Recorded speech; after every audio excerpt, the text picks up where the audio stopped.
Et je vous rappelle que ces migrants, on les a toujours éduqués à les blancs pillent notre pays, les blancs sont des racistes, les blancs ont colonisé nos pays, les blancs ont fait de l'esclavage, bon voilà.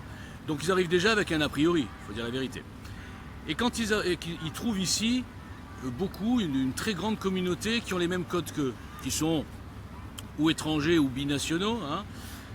Enfin binationaux, ils ont un pays de cœur, on va dire, le leur, l'Algérie, tout ça, et puis un pays de papier pour les avantages, pour tout ce que ça procure. Je parle en général, hein, je vais pas faire, c'est pas tout le monde heureusement.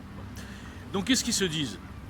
Ils se disent, bah écoutez, on est en vengeance là, on est dans la revanche. Et ils ont une force par rapport à nous, on va dire bon, je suis pas très FDS moi, mais bon, nous les autochtones, on va dire les blancs français, c'est que eux, ils sont encore dans la solidarité tribale. N'importe quelle communauté ici dans une ville, même qui pèse pas beaucoup de personnes, peut faire sa loi parce qu'il y a une solidarité. Regardez, rappelez-vous dans votre enfance, même dans la mienne, à l'école, vous avez une embrouille avec un arabe. Bon, un français, un arabe, voilà, imaginons moi et un arabe, ok. Qu'est-ce qui va se passer? Bah, tout de suite, l'arabe ouvertement va le dire, parce qu'il sait que pour lui c'est une qualité, il n'a pas tort.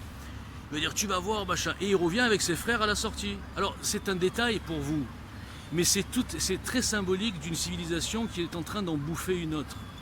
Et avec une arme extraordinaire, c'est la victimisation. Cette arme fonctionne avec une majorité de collabos soumis, on ne peut pas les appeler autrement, qui nie la réalité, qui nie où est la haine, où est le vrai racisme, où sont les vrais actes racistes, pardon. Et donc finalement, ils ont tout pour plaire. Au niveau de la natalité, ils se développent une fois et demie plus que les Français autochtones de souche. Donc même à 25 ou 30%, on va dire, j'exagère un peu, mais pour schématiser, bah, ils ont déjà le pouvoir. Ils sont protégés par l'idéologie culpabilisatrice de leur cible, on va dire.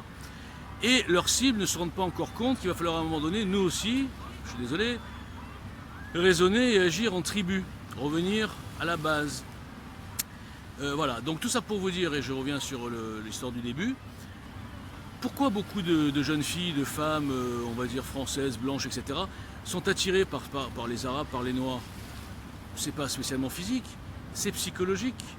C'est qu'elles retrouvent quelque part le côté virilité. Alors virilité des fois mal dirigée, hein, virilité qui devient de la violence gratuite, bon voilà. Mais elles retrouvent ça. Et donc c'est pas... oui, attendez, je finis là-dessus. Et en plus, dans leur fort intérieur, dans leur inconscient, elles ont l'impression de faire un acte antiraciste. C'est ça qui est incroyable. C'est-à-dire, en fait, bon, je suis avec un arabe ou avec un noir, bon, voilà, donc déjà, je suis pas raciste. Parce que racisme est le mot, aujourd'hui, le mot racisme est pire que égorgement, est pire que kalachnikov, est pire que viol, est pire que tout. Un raciste est un assassin. Voilà, il faut le dire.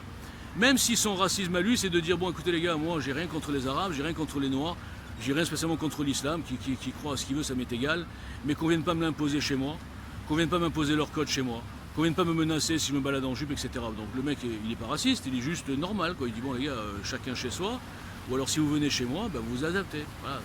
Mais chez ces idéologues, c'est traduit par, ah il est raciste celui-là. Et pour finir, ces mêmes idéologues ne se posent pas la question inverse. Dans ces pays victimes de racisme, hein, tous les pays noirs et les pays arabes, est-ce qu'eux, ils sont ouverts aux autres cultures? Est-ce qu'eux, ils accepteraient une femme qui se balade en mini-short devant une mosquée? Et sinon, je prends des exemples idiots pour montrer à quel point c'est hallucinant. Voilà. Donc, il va falloir revenir un petit peu aux fondamentaux et à la logique. Hein. Le programme EJL, c'est le retour à la logique, sans haine, sans racisme, sans rien. Juste, on va comparer ce qui est comparable et on va agir en fonction, sans haine, sans rien. Hein.